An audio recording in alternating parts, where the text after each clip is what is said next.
ትዝታሽ ብሶብኛል።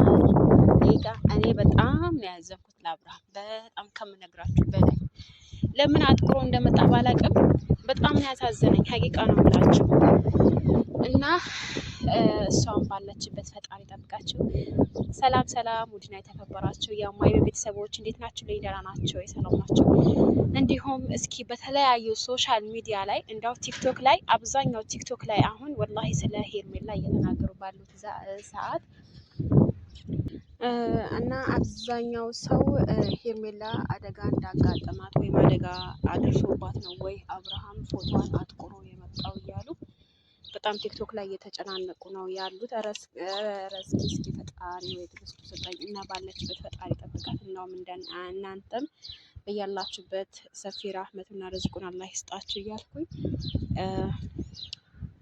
እኔ አሁን በድጋሚ የመጣሁት በምክንያት እንደሆነ ታውቃላችሁ እናንተ ቲክቶክ ላይ አብርሃም አጥቁሮ በመጣው ፎቶ ላይ አብዛኞቻቸው በጣም እየተጨናነቁ ነው ያሉት። ቲክቶክ ላይ ያሉ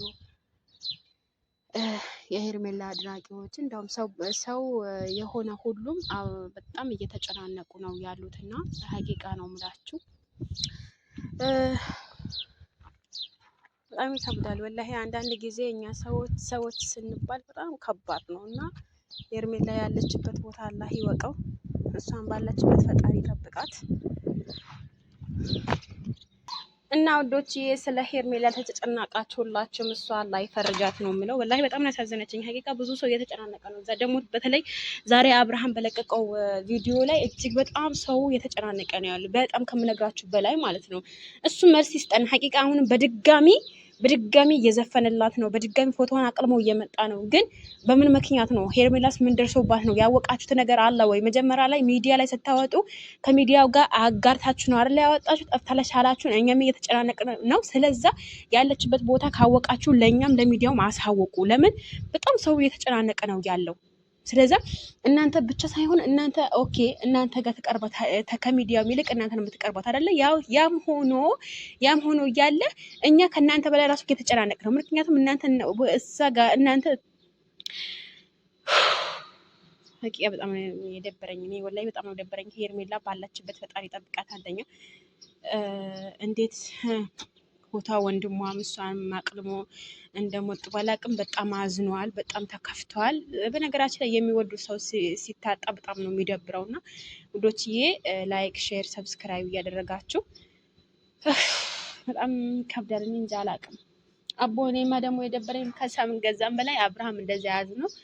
የወንድ ልጅ ማዘን ደግሞ በጣም ይከብዳል። እኔም ደግሞ ዛሬ እንዳጋጣሚ ማለት ነው እኔ ሰው አይደለም የወለደው ግን እንደ ሰው ነው የቆጠርኩት እና ድመት ወልዳ ቅድም በሰራው ቪዲዮ ላይ ድመት ወልዳ ምናምን ብያችሁ ነበርና ድመቷ ወልዳ እዚህ ጥላቸው ማለት ነው። ወላሂ እሷ ብቻው ተኝታለች። በጣም ደም እያፈሰሰች ምናምን በቃ ይሄን ያክል ነው የሰው በቃ በጣም ያስጠላኝ ወላሂ። ህይወት እስከምታስጠላኝ ድረስ ለምስላችሁ ውዶች ለካ ሰውም ሆነን እንደዚህ ነን እኛ ደካማ ነን እስከምል ድረስ። 3 ነው የወለደችው። 3 ከወለደች በኋላ ፀሐይ ነው፣ ሙቀት ነው፣ በጣም ሙቀት ሀገር ነው። በጣም ለእንኳን ሰው ይቅር ልብስ ለብሰን ራሱ ልብስ ለብሰን አይደለም የምንሄደው ቤት ውስጥ ራሱ በጣም ሙቀት ነው፣ ሙቀት ሀገር ነው። እንኳን ውጪ ሆኖ ቤት ራሱ በጣም የሚያቃጥለው ነው።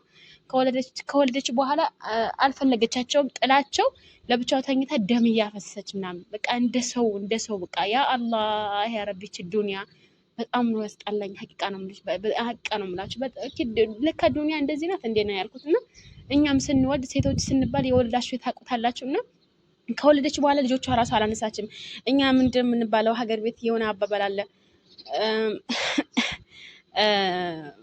ምጥሽን ርሺ ልጅሽን አንሺ የሚባል ነገር አለና ምጥሽን ርሺ ልጅሽን አንሺ የሚለውን ነገር ትዝ አለኝና ወላሂ በጣም ነው ያለቀስኩት። ለምን በቃ ምንም ሰውነት የራሱ አልታዘዝም ነው ያለኝና እንደዚህ ድመቶቹ እያለቀሱ እንደዚህ ዋይ እያሉ እሷ ግን እዛ ተኝታ ደም እያፈሰሰች የእሷን ችግር አልታወቀላትም። እና በጣም እኔ እንጃ ምን ልበላችሁ አዝኛለሁ። እና እንኳን ለሰው ለድመት ማዛኝ ነን እና ወላሂ በጣም ነው ያሳዘነችኝ ሀቂቃ አቦ ምን ልበላችሁ።